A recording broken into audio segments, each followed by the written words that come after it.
ضيف اليوم. أصبح معنا مباشرة رئيس لجنة المال والموازنة أنا إبراهيم كنعان. صباح الخير أستاذ إبراهيم. صباح النور. أستاذ إبراهيم، يعني رح بلش معك من الملف السياسي وكثرة المبادرات، مو فد عم يجي مو فد عم بيروح، ولكن يلي كان لافت اليوم هو تراجع رئيس المجلس النيابي أو استسلامه عن المبادرة وعلى غير عادة الرئيس نبيه بري لم يستطع الوصول إلى خواتيم. برأيك شو يلي خلى بري اليوم يقوم ويقول أنا قضيت قسطي للعلا بالنسبة للحوار؟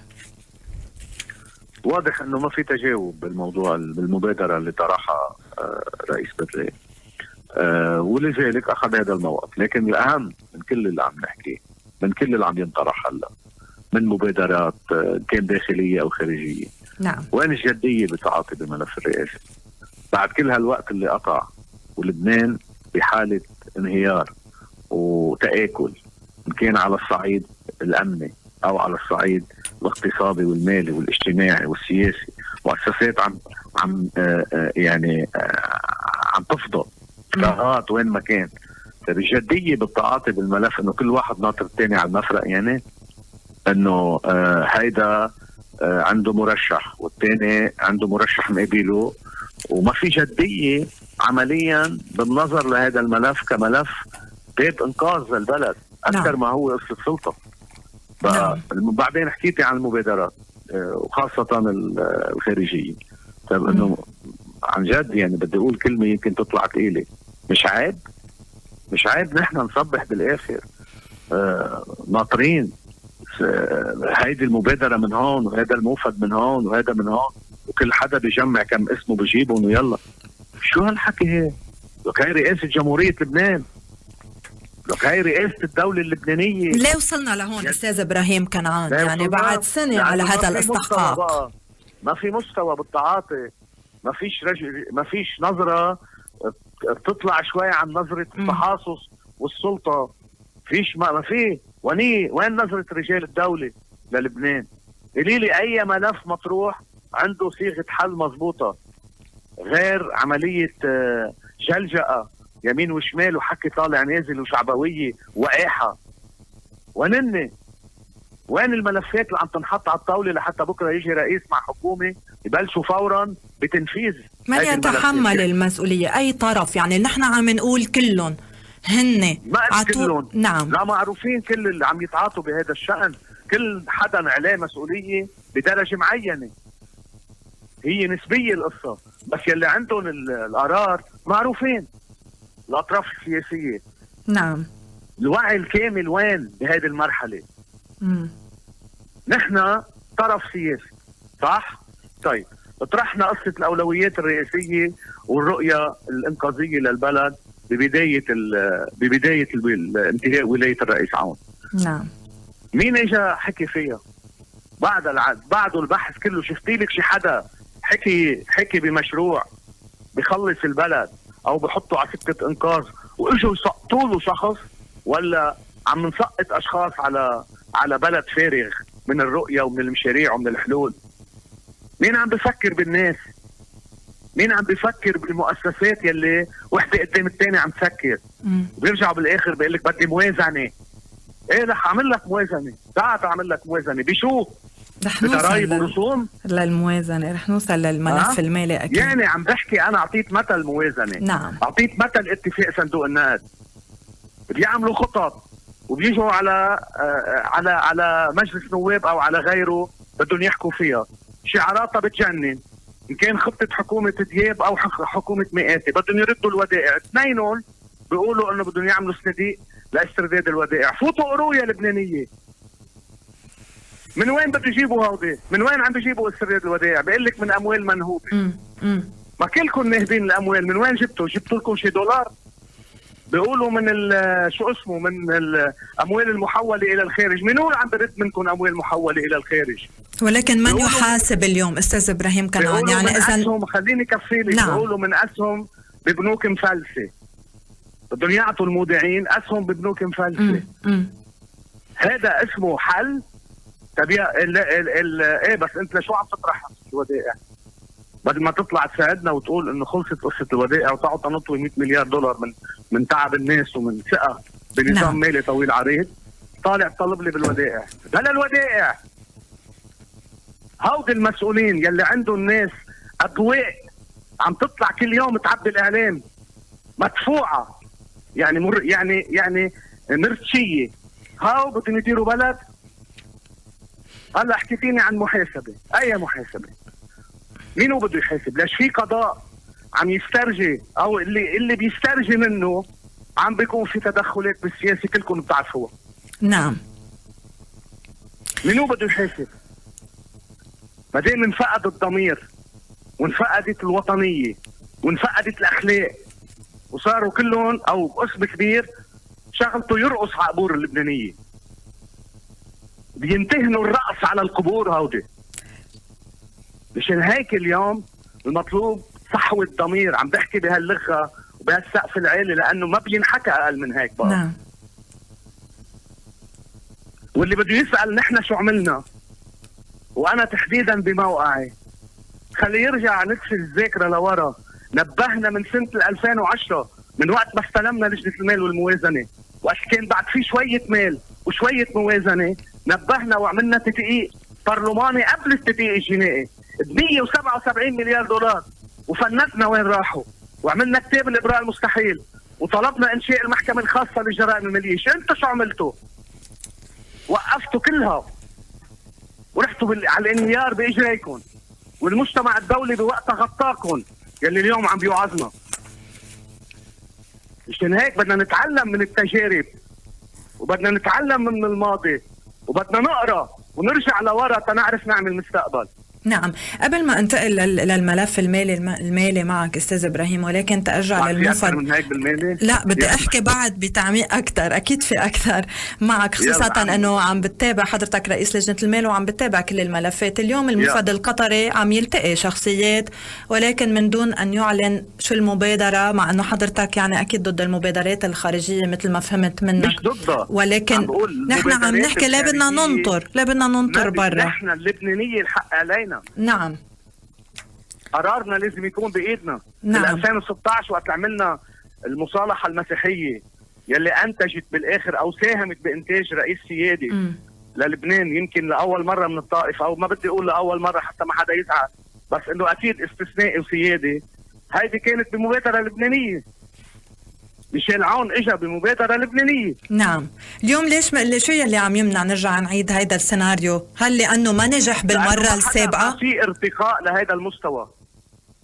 حتى التقارب اللي صار بين الأحزاب المسيحية، بين التيار والقوات، شو اسمه تقاطع. بس ما نجح، يعني شفنا سرعان ما انت انه بحاجة لتروحي ابعد من هيك.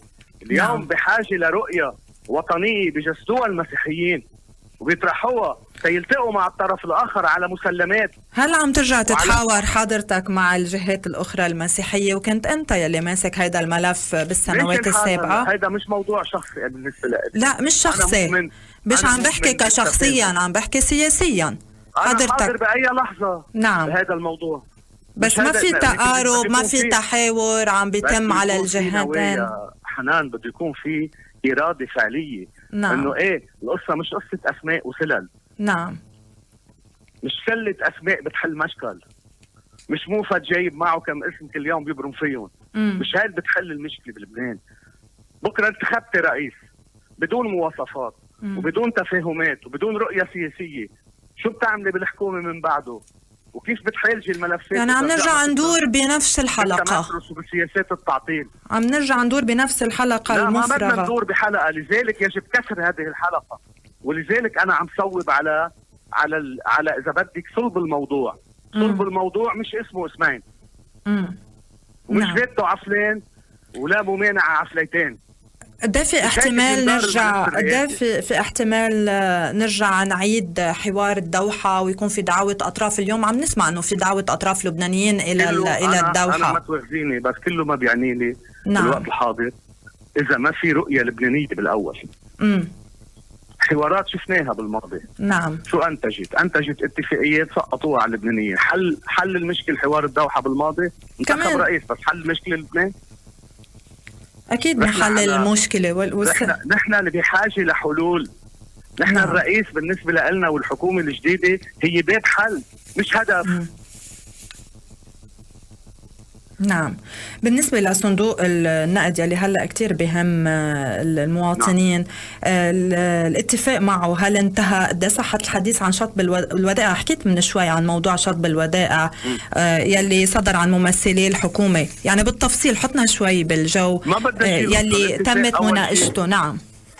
الاتفاق أكيد مش منتهي ولا انتهى، ومش أنا اللي عم بقول، هن اللي موافق صندوق النقد اجى على لبنان، نعم. من الأسبوع الماضي طلع قال عمل بيان وقال نحن مكملين وعم نتعاطى. بنشكر السلطات اللبنانية اللي صارحتنا بكل العوائق اللي موجودة وباللي قدرت عملته لحد هلا منيح. نعم. وقال انه نحن مكملين، وهذا جاي باخر مقطع ببيان الصندوق النقد. وبالتالي حتى نائب رئيس الحكومة طلع قال انه مش صحيح الكلام انه انتهى الاتفاق، لكن طبعا بيعطي وجهة نظره من الإصلاحات ومن الاشياء اللي بعدها مطلوبه. لكن الفكره وين؟ الفكره انه من وقت ما بلش التفاوض مع صندوق النقد لليوم، نعم، والحكومتين، الحكومه السابقه والحكومه الحاليه، يلي اذا بدك طلعوا حكيوا بخطه طويله عريضه، راحوا على نقطه مركزيه محوريه اسمها موضوع الودائع. ما حدا ضربهم على ايدهم يطلعوا يقولوا انه في صندوق استرجاع ودائع، والخطة الأصلية بتقول $500,000 مضمونة، والخطة الثانية أو المعدلة بتقول $100,000 مضمونة. جينا دققنا بالموضوع، نحن طلعنا تنشوف شو المضمون، ما فتناش بالخطة. نعم. ولا صوتنا عليها، ولا تحولت أصلا على المجلس النيابي واحد يجهضها مثل ما البعض بيطلع بيحكي، معروف مين داير شو. نعم. بقى نحن كل اللي عملناه قلنا لهم خي هال 500,000 المضمونة كيف؟ اعطونا تنشوف كيف بدك تدفعوا. رجعوا فاتوا لنا بالخبريه خبرناك اياها بالاول. نعم. اموال منهوبه، اموال محوله، مساهمه من صندوق النقد اصلا 3 مليار وما بيقبلوا يدفع ليره منها للودائع. اسهم بيل ان ببنوك مفلسه، هيك بدك تردوا اموال الناس. طب انتم قلتوا بدك تردوا اموال الناس، مش نحن طلعنا قلنا لكم ردوا اموال الناس، علما انه نحن اكيد ما رح نتجاوز اموال اللبنانيين.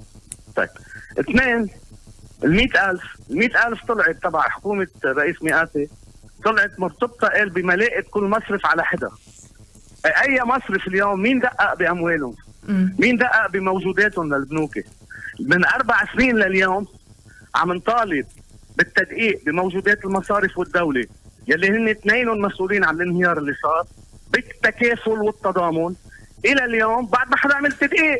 مين المفروض يعمله؟ هل هيدا مسؤولية الحكومة؟ حكومتك أكيد.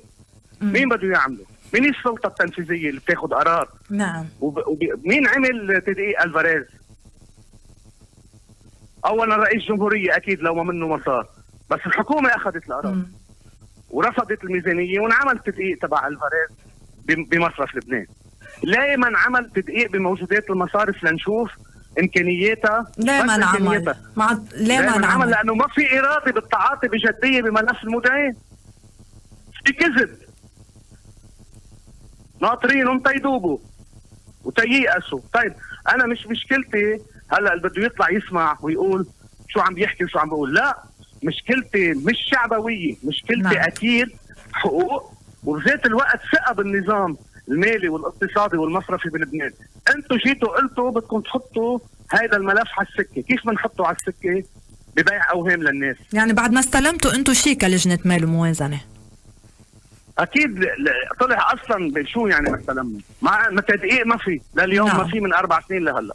نعم. اثنين، قانون اعاده هيكله المصارف اللي طلعوا طالبوا لجنه المال فيه، لسوء حظهم لرئيس الحكومه ونائب رئيس الحكومه وكل اللي طالب، والابواق الاعلاميه يلي طلعت حكيت. نعم. ايه، لسوء حظهم طلع بعده بالحكومه.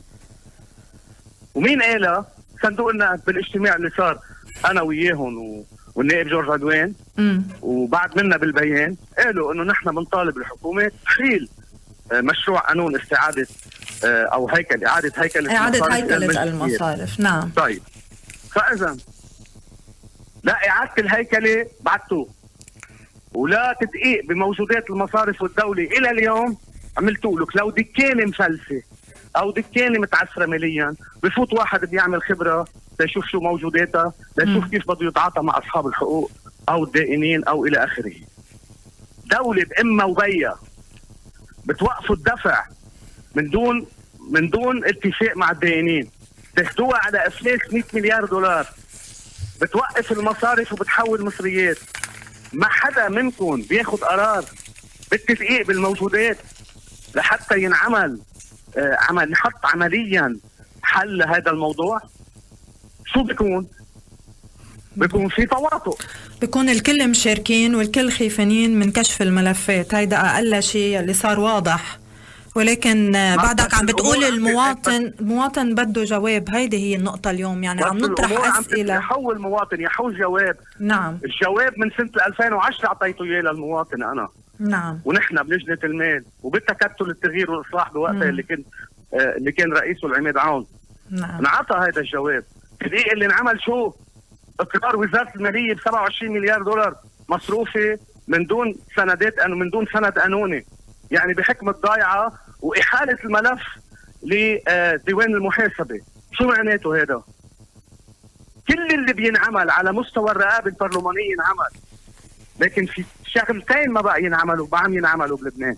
هي سلطة تنفيذية يعني حكومة تحترم القانون، وقضاء يحاسب بشكل مستقل.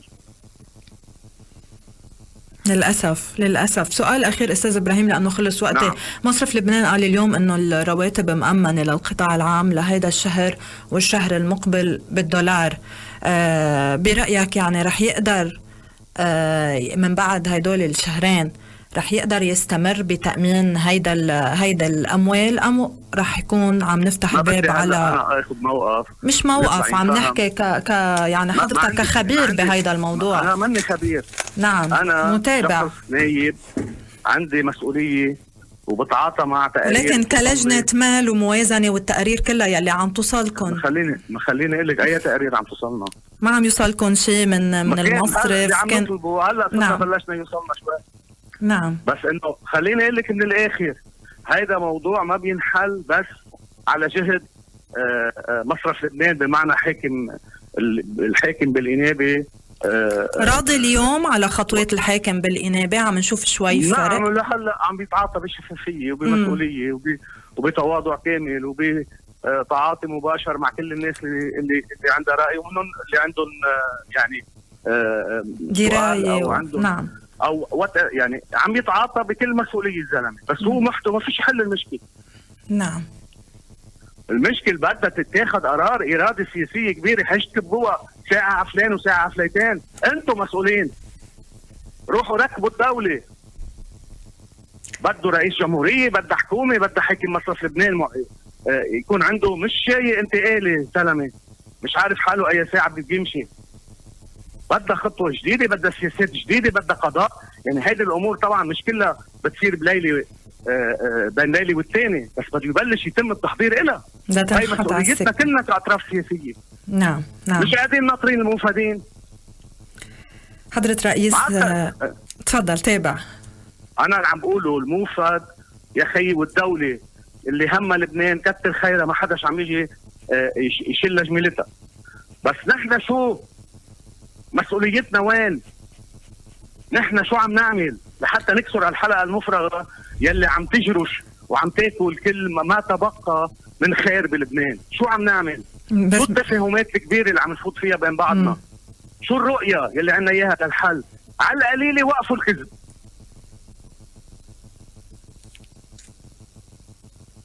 انت برأيك الحوار يلي دعا له رئيس بري كان لازم كل الافرقاء يلبوه يقعدوا على طاولة واحدة؟ لا، مش عم بقول هيك انا، لانك عم بتقول عن حوار داخلي. نعم، انا عم بقول لك هلا، عم بقول لك مش ضروري. هلا نحن بالمبدا مع الحوار، انه نعم. بالمبدا مالنا ضد اي تواصل مع اي طرف، بس على شو؟ بده يكون في رؤيه واضحه، بده يكون في هدف واضح، بعد منه بده يصير في انتخاب. يعني بدها تنكسر هيدي الحلقه المفرغه اللي عم ندور فيها بخبريه انه اذا ما اجى الشخص اللي نحن بدنا اياه، اي طرف اللي كان عم بحكي، نعم، معناتها نحن ما عندنا حل. المشكل مش بالشخص، المشكله هي فينا كلنا. اذا ما تفهمنا على حد ادنى من خارطه الطريق للمرحله اللي جايه. لبنان مسؤوليتنا. ان شاء الله يكون هيدا الوعي اللي عندك يا استاذ ابراهيم كنعان موجود عند كل النواب الموجودين اليوم، مش يكون في القاء التهم الواحد على الاخر، ويفهموا انه لبنان هي مسؤوليه الجميع. لانه بعرف المجلس النيابي كثير منيح وكلكم بتعرفوه. بلبنان المسؤوليه حسب قانون الانتخاب، حسب تركيبه اذا بدك النظام السياسي بلبنان هي 4-5 اشهر. هلا بيلتقى نايب عنده يمكن نزعه معينه بيطلع بيحكي اوكي، بس المسؤوليه بالاخر على مين؟ على رؤساء الكتل. نعم، بس رؤساء الكتل مش عم يرجعوا على اعضاء الكتل يلي عندهم، مش عم يوقفوا على رايهم. بيرجعوا ما عم يرجعوا. نعم، ما هن كمان بيمثلوا. لا ما لا النظام الحزبي الموجود بلبنان، عم بحكي النظام الانتخابي مش الحزبي. نعم. موجود بلبنان عم يفرض كتل معينه باجواء معينه. خلينا نحط خلص شيل الكفوف، صارحوا اللبنانيين. هال4-5 اللي هن القرار بايدهم، شو ناطرين؟ خلينا ننهي بهذا الموضوع، شو ناطرين؟ وان شاء الله يكون في عم يسمعوا وعم بيكون عندهم الحس الوطني فعلا لانقاذ لبنان. رئيس لجنه المال والموازنه استاذ ابراهيم كنعان، انا بدي اشكرك على هالمداخله القيمه ضمن برنامج معشات. شكرا لك.